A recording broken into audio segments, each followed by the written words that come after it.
Okay, so we've done multiplying polynomials with monomials, and today we'll be dividing polynomials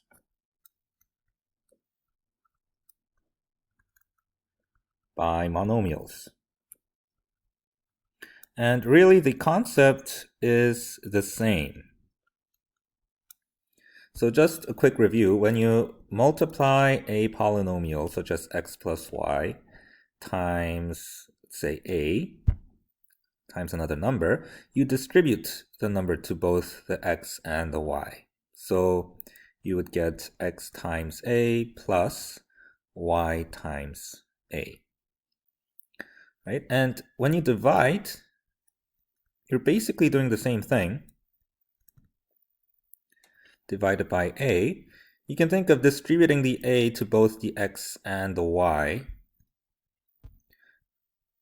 And you're going to get x divided by a plus y divided by a. So we're using the same distributive concept, and you'll understand why this is the case, because dividing x plus y divided by a is really the same thing as multiplying by the reciprocal. Right? Dividing by a is the same thing as multiplying by 1 over a. The same thing as when you divide 4 divided by 2. That is the same thing as doing 4 times 1 over 2, or 1/2. And when you're doing 9 divided by 3, that's the same thing as doing 9 times 1 over 3. So division is just another way of doing multiplication. It's doing multiplication of the reciprocal. So that's why we can use the same rule when we're dividing. Now sometimes instead of being written like this, you can write division using a fraction bar. Sometimes you'll see something like this, x plus y over a, and this really means the same thing as that. And if you remember, fraction bars are really another way of writing the division symbol here. Right? So these two mean the same thing. And when you're trying to solve something like this, you can think of distributing the a to each of the terms in here. So to both the x and the y. So this would then become, first you do this part. So you'll get x over a. And then you'll do this part, plus y over a. And this really is the same thing as that, right? That's another way of writing that, and that's another way of writing that. So no matter in which form it's in, you can use the same distributive rule. Just remember that you have to divide the term to each of the terms inside the polynomial. Right? Divide the monomial to each of the terms inside the polynomial. Same thing here. You have to divide the denominator to each of the terms in the numerator. Okay, so let's work with some numbers here instead of just letters.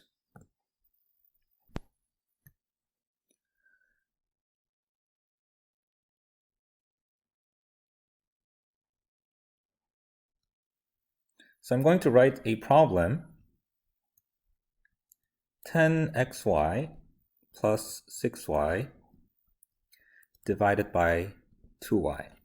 And I'm going to write this two different ways and solve them two different ways. So the first way is this way.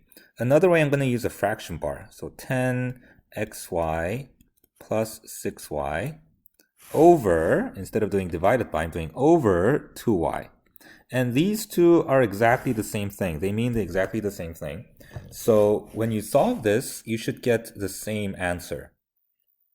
Okay, so let's start here first. Remember, we're distributing each of these like this. So this would become 10xy divided by 2y plus 6y divided by 2y.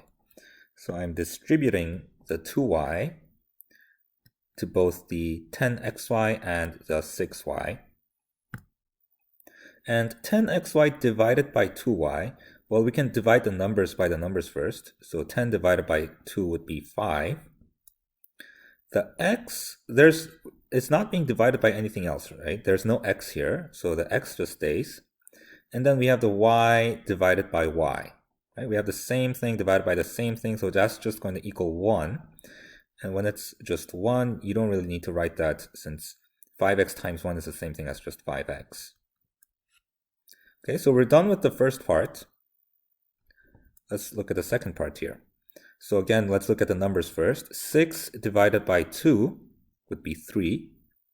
And again, we have y divided by y, which is just going to be 1. So 3 times 1 is just 3. So this is our answer here. When you divide 10xy plus 6y by 2y, you get 5x plus 3. And now let's go over to this side and see if we get the same answer. So again, here we have to distribute the denominator to both terms in the numerator. So if you're doing this part first, we're going to get 10xy divided by 2y plus, and then we're doing this part, 6y over 2y. Right? And then since we have the same thing on the top and same thing on the bottom, we can cancel the y's. Right? We can cancel the y's here. We can also cancel the y's here. And we can cancel the numbers here. 10 divided by 2, this becomes 5, this becomes 1. And over on this side, the 6 becomes 3, 2 becomes 1. So on the left side, we have 5 and an x. And on the right side, we have just 3 left. So you can see that we got the same exact answer. So no matter how you write the division problem, whether it's this way or this way, you're going to get the same answer. And just to show you still another way to write this problem, another way of writing this problem would be 10xy plus 6y times 1 over 2y. Now you can do this if you're more comfortable working with multiplication than with division. Right? So we've changed the 2y to its reciprocal, and we've changed the division sign to a multiplication sign. Please be careful if you're going to do this method. Make sure that you change both the operation here and the monomial here. Sometimes students change the operation to multiplication, but they forget to change the monomial. In which case, this is not the same as that. Right? So if you are to change the division to a multiplication, you have to change the monomial to its reciprocal. And if you distribute this,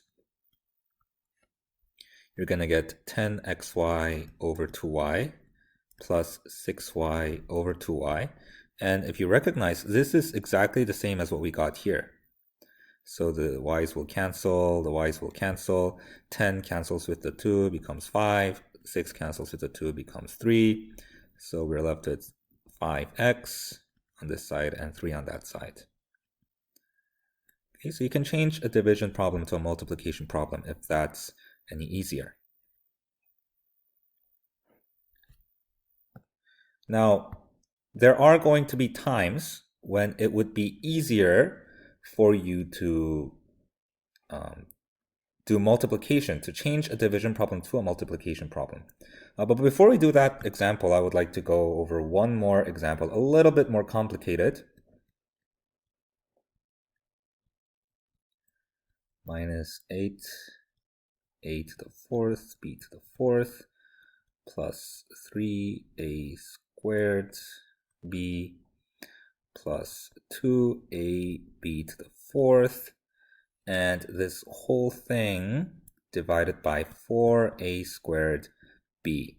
Now again, it's a long problem, but this is really the same thing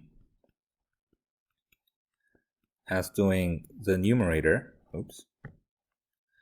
A to the 4th, b to the 4th, plus 3a squared b, plus 2ab to the fourth, the numerator, and dividing that by 4a squared b.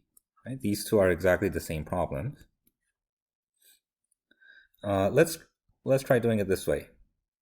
Okay, so you have to distribute the denominator to each of the terms in the numerator. Right? That's what you would do here, right? You're going to do the division to each of the terms inside the parentheses. Right, so these two are doing the same thing.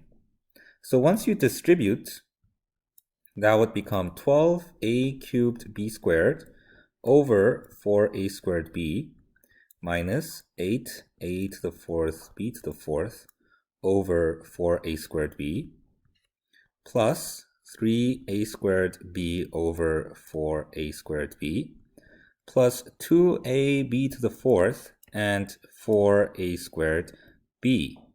And now you just need to take each of these terms and simplify them. Right? We've done them when we were dividing monomials. Right? This would become, there are three, or let's do the number first. So there's 12 on the top, 4 on the bottom. So you can cancel that. That's going to be 3 on the top. And there are 2 a's on the bottom and 3 a's on top. So if you cancel them, there's going to be 1 a left over on the top, because there are 3 here and 2 on the bottom. And for b, there's 1 b on the bottom, 2 b's on the top. So if you cancel one of them, there's still going to be 1 b left over. Right, so the first term is 3ab. Let's look at the second term. We have 4 and 8, they cancel. Oops, sorry, not 4. Should be 2. We have 2 a's on the bottom and 4 a's on the top. So if you cancel 2 a's, there's still going to be 2 a's left on the top. There's 1 b on the bottom, 4 b's on the top. So if you cancel, there's going to be 3 b's left on top. So that's going to be minus 2a squared b cubed plus, here the 3 and the 4 doesn't cancel. But the a squared cancels with a squared and b cancels with b. So we're just left with 3/4 here. So just leave that as 3/4. And here the 2 and the 4 cancel. This becomes 1, this becomes 2. You divide both by 2. And then we have 1a on top, but 2 a's on the bottom. So there's going to be 1a left over on the bottom. And for the b, 1b on the bottom, 4 b's on the top. So there's going to be 3 b's left on the top. And if you multiply, the top we have 1 and b cubed, which is just b cubed. b cubed times 1 is just b cubed. And on the bottom we have 2a. So this would be our answer for this long problem. It's not that hard if you think about it step by step. So if you write this step out and if you cancel each of the terms, you will get this answer. And I don't think that is too difficult to do. And one last thing, I want to show you a problem where it's easier to do if you change to a multiplication. So for example, if you have something like this, plus 10xy squared minus 9x squared, and we're dividing this by 2/3 x, right? Here we're dividing by a fraction. So in this case, remember, if you're dividing something by a fraction, say 2/3, that's the same thing as multiplying by the reciprocal. Right? So in this case, you can kind of flip this fraction to its reciprocal. But when you do that, be careful about this x here, because the reciprocal of this does not equal this. Right? The x goes with the numerator. So this is actually this, 2x over 3. And the reciprocal of that would be 3 over 2x. So the x should go on the denominator when you find the reciprocal of that. Okay, so once you do that, then you can change this to a multiplication since that's the reciprocal. And then you can distribute this and multiply it to each of the terms inside. Okay, so that way it's easier if you change to a multiplication of the reciprocal.